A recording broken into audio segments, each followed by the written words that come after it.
Assalamualaikum warahmatullahi wabarakatuh. Let me introduce myself. My name is Vena Amelia, NPM 2341209, Accounting Class 28, Technopreneurship course. Well, here I will explain about customer and market. Customer adalah individu atau organisasi yang membeli dan menggunakan produk atau layanan suatu bisnis. Mereka menjadi pusat perhatian dalam kegiatan bisnis karena kepuasan customer menentukan keberhasilan jangka panjang. Memahami kebutuhan, keinginan, dan kebiasaan pelanggan sangat penting agar bisnis dapat menawarkan solusi yang tepat dan meningkatkan loyalitas pelanggan.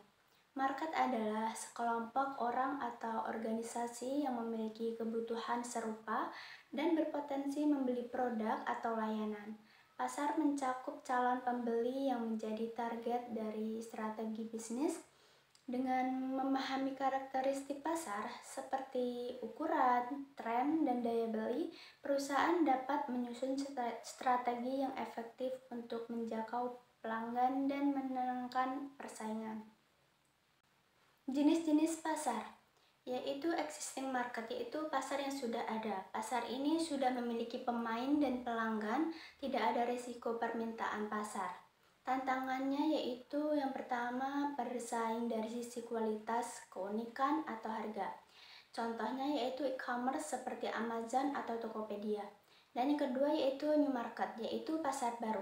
Tidak ada pelanggan saat ini, perlu edukasi untuk menciptakan kebutuhan baru. Prosesnya lama tetapi memiliki potensi besar jika berhasil. Contohnya yaitu SpaceX, komersialisasi perjalanan luar angkasa. Pasar resegmentasi, yaitu resegmentasi market, yang mengambil bagian kecil dari pasar yang sudah ada dan menjadikannya yaitu pasar baru. Fokus pada harga rendah atau fitur khusus. Contohnya yaitu maskapai Southwest Airlines yang menyasar harga murah tanpa layanan tambahan. Pasar cloning. Pasar cloning yaitu clone market, meniru model luar negeri dan disesuaikan secara lokal. Peluang bagus jika dilakukan pertama kali di wilayah tersebut. Contohnya yaitu Gojek meniru model Uber dan menyesuaikan dengan budaya Indonesia. Segmentasi pasar. Segmentasi pasar adalah proses membagi pasar besar menjadi kelompok kecil berdasarkan kesamaan tertentu. Seperti yang pertama itu demografis, yaitu umur, jenis kelamin, pekerjaan, dan pendidikan. Dan yang kedua yaitu psikografis, yaitu gaya hidup, kepribadian, dan minat. Yang ketiga geografis, yaitu lokasi, kota, atau negara. Dan yang keempat perilaku kebiasaan, yaitu belanja, loyalitas, reaksi terhadap promosi. Niche market. Niche market adalah segmen kecil dalam pasar yang memiliki kebutuhan unik dan belum banyak dilayani. Keuntungan niche market yaitu yang pertama sedikit pesaing, dan yang kedua yaitu pelanggan lebih setia, dan yang ketiga yaitu promosi lebih efektif karena lebih tertarget.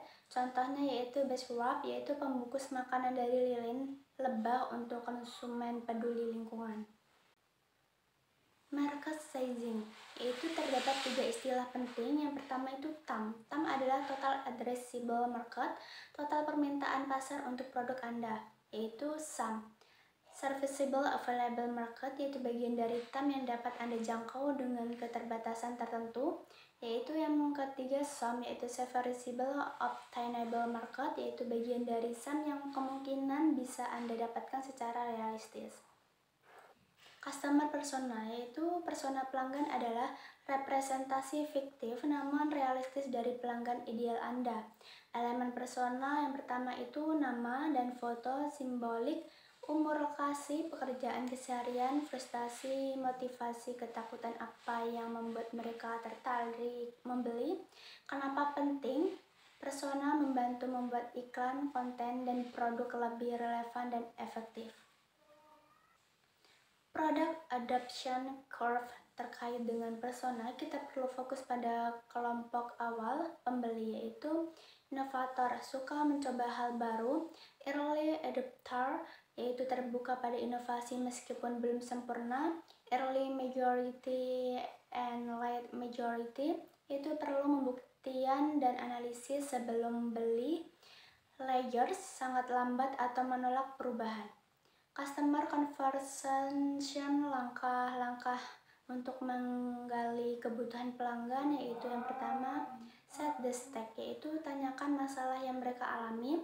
Yang kedua yaitu verifikasi segmen, siapa mereka dalam keputusan pembelian. Dan yang ketiga yaitu tanya pengalaman, apa frustasi terbesar mereka.